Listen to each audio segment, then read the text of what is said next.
Imagine a TV viajando no tempo para mostrar o passado em todo momento.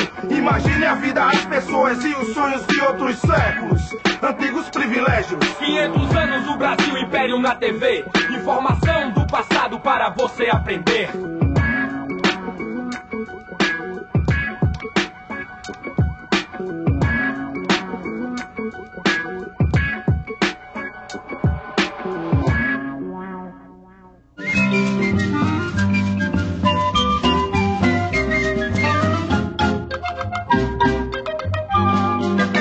O período que vai do final do século XVIII até o início do século XIX tem um grande significado para a história do Ocidente. Naquela época, as monarquias, que pareciam eternas, começaram a desmoronar.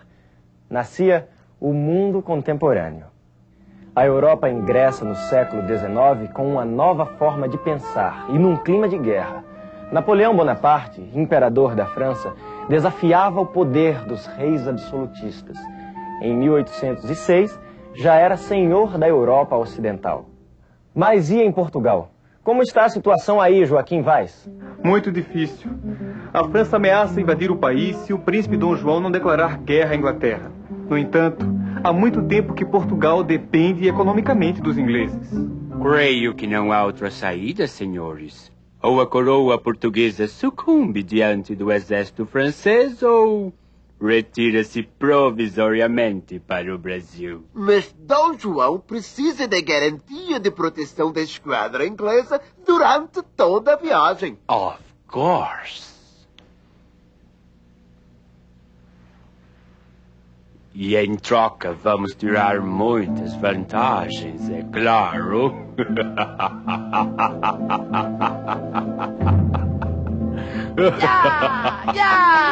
Emanuel, os franceses estão chegando! Podes vir, Napoleão! Podes vir que eu estou pronto para o combate! Deixa-te de tolices, miúdo! Por enquanto, o combate é para ver quem consegue embarcar para o Brasil. Dizem que tem mais de 10.000 pessoas no porto em busca de um lugar nos navios.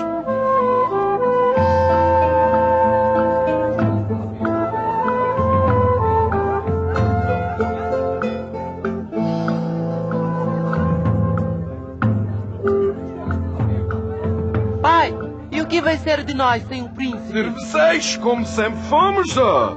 Coloca este baú no navio e volta para pegar o restante das coisas. Sim, senhor. Depois do embarque tumultuado, a esquadra partiu do porto de Lisboa sob o olhar perplexo da multidão que se sentia indefesa e abandonada. Em março de 1808, as embarcações portuguesas entram na Baía de Guanabara.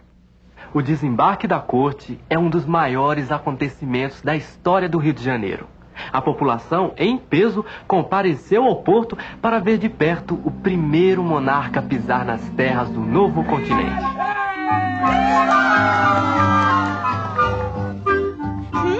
Que horror! Antes Luanda, Moçambique ou Timor, a esta pedentina que é o Rio de Janeiro. Calma, mulher. Aos poucos vou realizar melhoramentos aqui. Logo esta cidade será digna da realeza. Meu Deus! Quem é aquele homem tão feio com aquela mulher horrorosa? Não digas isto do nosso príncipe. Aquele é o príncipe? É sim. E aquela é Dona Carlota Joaquina, a esposa do príncipe. E você conhece a família real? Eu sou português e faço parte da... Quer dizer, fazia parte da comitiva. Eu estava no porto com meu pai, embarcando os baús do nosso patrão, e adormeci no navio. Quando acordei, estava sozinho em alto mar, sem meu pai, sem meu amo, que não conseguiu embarcar. Pobre papai, deve ter ficado desesperado. Olha, se você quiser, pode ficar na minha casa por uns dias, até resolver o que fazer. O meu nome é Severino. Obrigado, amigo. O meu é Manuel. Você mora longe daqui? Moro lá no Saco do Alferes, perto do mercado de escravos. Vamos, que é uma boa caminhada. O que significam essas letras? O povo diz que é prédio roubado. Na verdade, PR quer dizer príncipe regente. E por que estas casas estão marcadas? Porque foram requisitadas para alojar membros da corte. Mais de 2.000 que vão ser desocupadas e seus proprietários mandados para a rua.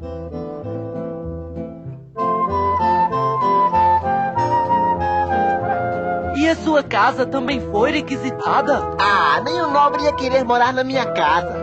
Entra! Benção, pai. Deus te abençoe, filho. Este aqui é o Emanuel.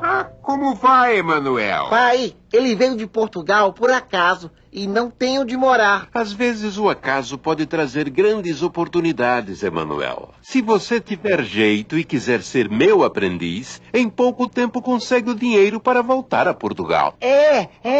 Essa cidade agora vai começar a crescer. O Alvará de 1º de abril é uma lei que permite o desenvolvimento de qualquer atividade industrial no Brasil. Outra boa notícia é que o príncipe já deu o aval para a criação do Banco do Brasil, o que será para nós ótimo. O problema é que com a abertura dos portos fica difícil concorrer com os produtos ingleses que são mais baratos e melhor qualidade. Não se enganem, meus senhores. O interesse dos ingleses é manter uma posição cada vez mais privilegiada no Brasil. A Inglaterra foi a maior beneficiária da abertura dos portos brasileiros às nações amigas. Até mesmo porque, naquele momento, era o único país europeu em condições de enviar embarcações ao Brasil. Outras medidas adotadas por Dom João vieram beneficiar ainda mais a posição econômica dos ingleses. E por estarem justos e acordados, as coroas de Portugal e Inglaterra assinam os tratados de aliança e amizade e de comércio e navegação, através dos quais reafirmam os laços de cooperação e fraternidade que sempre existiram entre as duas nações. Fraternidade? Eles querem mesmo tomar conta de vez do comércio no Brasil. Como se não bastasse a quebra do nosso monopólio no comércio com o Brasil, Dom João nos impõe mais um duro golpe. É um absurdo! Os portugueses pagando mais caro que os ingleses para comercializar com sua própria colônia. Essas novas taxas do Tratado de Comércio e da Navegação praticamente acabam com a nossa margem de lucro. Portugal fica cada vez mais em situação inferior. Se Portugal sofre um crescente abatimento econômico e moral, no Brasil acontece exatamente.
Corte feito uma mentira.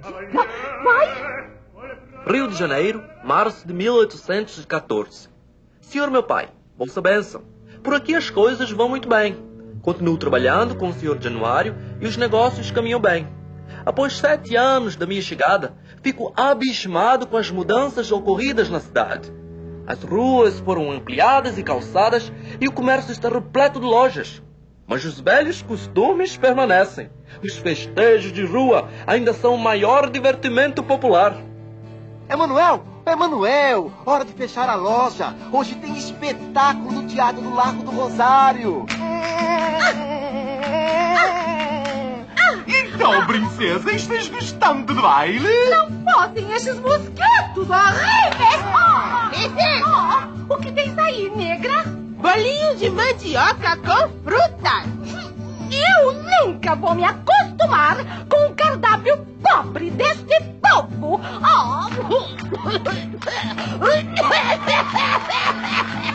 O que foi, princesa? Engoli o mosquito tropical. Acho que vou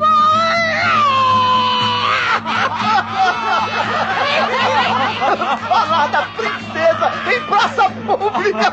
Isso da cadeia! Se os homens da intendência aparecerem aqui...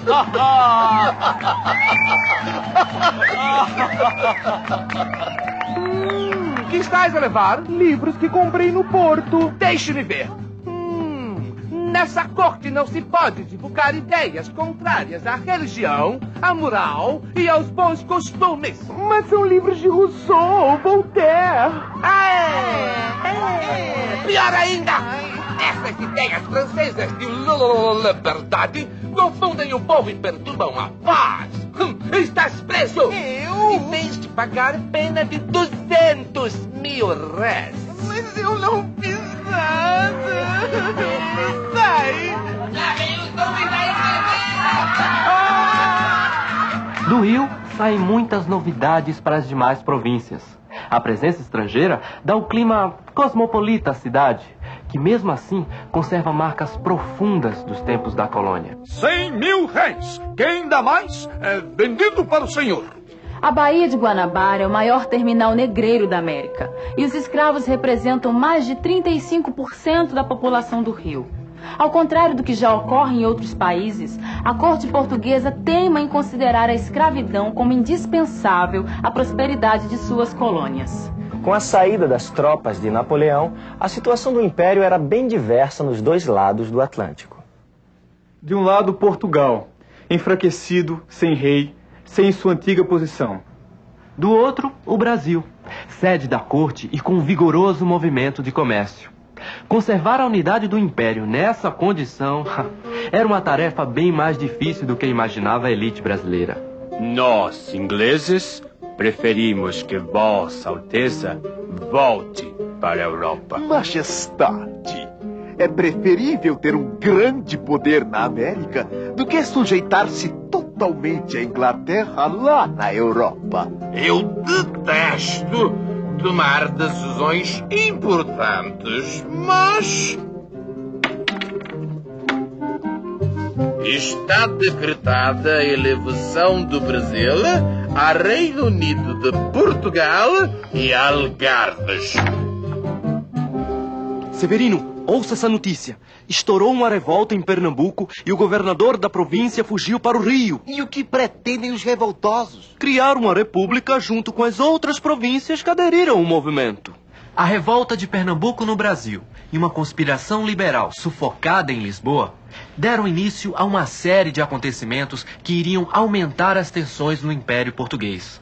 A aclamação de Dom João VI como monarca do Reino Unido reforçou o peso político do Brasil no Império Português, o que irritou ainda mais os súditos na Europa. Lisbonenses! Não temais as iras deste papão, pois não passa de um burro com pele de leão! Viva a Constituição! Viva! Viva a religião! Viva! Viva o rei! Viva! Viva! A Revolução Constitucionalista da cidade do Porto logo se espalhou por todo o país. O movimento propõe o fim do antigo regime e a elaboração de uma Constituição. Esse acontecimento teve grande repercussão no Brasil, de onde fala Tainá Funiô. No Pará e na Bahia já surgiram as primeiras manifestações de apoio ao movimento do Porto. Com o juramento do clero e das autoridades, a Constituição estabelecida pelas Cortes de Lisboa. Vamos ver a situação no Rio de Janeiro. As tropas portuguesas da divisão auxiliadora exigem do soberano o juramento imediato das bases da futura Constituição portuguesa e a demissão de alguns membros do governo. Ao contrário do que imaginavam os brasileiros, o movimento do Porto não era tão liberal quanto parecia. Aceitava algumas mudanças, desde que se preservasse a monarquia, a religião católica e principalmente que se restabelecessem os antigos papéis. Portugal retomar seu poder de metrópole e o Brasil voltar à condição de colônia. Emanuel, Dom João anunciou sua partida para Portugal. Vai deixar seu filho Dom Pedro no Brasil como príncipe regente. E por que você não se candidata a deputado para representar o Brasil nas Cortes de Lisboa? Caros eleitores, votem em mim! Vou defender uma Constituição que garante os direitos e liberdades individuais, que limite os poderes do soberano e que dê voz à sociedade. Muito bem, senhor deputado. Agora vamos nos juntar ao povo que prepara uma despedida especial para a corte no sábado de Aleluia. A simulação do enforcamento de alguns membros do governo, como o intendente da polícia e o comandante das forças militares, às vésperas do embarque da corte para Portugal, representava, simbolicamente, o espírito dos brasileiros com relação à autoridade portuguesa. Veja no próximo episódio como a partida de Dom João VI criou condições para o confronto entre forças tradicionais e renovadoras que iriam marcar as primeiras décadas do século XIX no Brasil.